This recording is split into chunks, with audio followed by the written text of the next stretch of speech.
திமுக கூட்டணியில் இடம்பெற்றுள்ள முக்கிய கட்சிகள் இதுவரை தேர்தலில் சந்தித்தவை பற்றி தற்போது பார்க்கலாம். காங்கிரஸ் கட்சி 2004இல் திமுகவுடன் கூட்டணி அமைத்த காங்கிரஸ் போட்டியிட்ட 10 தொகுதிகளிலும் வெற்றி பெற்றது. இதில் 14.4% வாக்குகள் காங்கிரஸ் கட்சிக்கு பதிவானது. 2009ஆம் ஆண்டு மீண்டும் திமுகவுடன் கூட்டணி அமைத்த காங்கிரஸ் 15 தொகுதிகளில் போட்டியிட்டது. 15% வாக்குகளுடன் 8 தொகுதிகளில் வெற்றி பெற்றது. 2014இல் தனித்து போட்டியிட்ட காங்கிரஸ் கட்சி 39 தொகுதிகளிலும் தோல்வியை தழுவியது. அதன் வாக்கு சதவீதம் 4.3 குறைந்தது. மார்க்சிஸ்ட் கம்யூனிஸ்ட் கட்சி திமுகவுடன் 2004ஆம் ஆண்டு கூட்டணி அமைத்த மார்க்சிஸ்ட் கம்யூனிஸ்ட் கட்சி போட்டியிட்ட 2 தொகுதிகளிலும் வெற்றி பெற்றது. அக்கட்சிக்கு 2.2% வாக்குகள் பதிவாகியிருந்தன. 2009ஆம் ஆண்டு அதிமுகவுடன் கூட்டணி அமைத்த அக்கட்சி போட்டியிட்ட 3 தொகுதிகளிலும் ஒன்றில் வெற்றி பெற்றது. அப்போது 2.2% வாக்குகள் அக்கட்சிக்கு கிடைத்தன.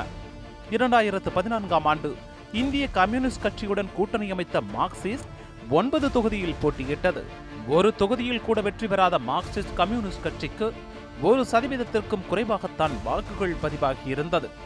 இந்திய கம்யூனிஸ்ட் கட்சி 2004ஆம் ஆண்டு திமுக கூட்டணியில் போட்டியிட்ட இந்திய கம்யூனிஸ்ட் கட்சி போட்டியிட்ட 2 தொகுதிகளிலும் வெற்றி பெற்றது. கிட்டத்தட்ட 3% வாக்குகள் பதிவாகியிருந்தன. 2009ஆம் ஆண்டு திமுக கூட்டணியில் இருந்து விலகி அதிமுக கூட்டணியில் 3 தொகுதியில் போட்டியிட்ட இந்திய கம்யூனிஸ்ட் 1 தொகுதியில் வெற்றி பெற்றது. அப்போது 2.8% வாக்குகள் பதிவானது. 2014ஆம் ஆண்டில் 8 தொகுதியில் போட்டியிட்ட இந்திய கம்யூனிஸ்ட் கட்சி 1 தொகுதியில் கூட வெற்றி பெறவில்லை. 1%த்திற்கும் குறைவான வாக்குகள் பதிவாகின. மறுமலர்ச்சி திராவிட முன்னேற்ற கழகம் 2004ஆம் ஆண்டு திமுக கூட்டணியில் 4 தொகுதியில் போட்டியிட்ட மதிமுக அனைத்திலும் வெற்றி பெற்றது. அப்போது 5.9% வாக்குகள் பதிவாகின.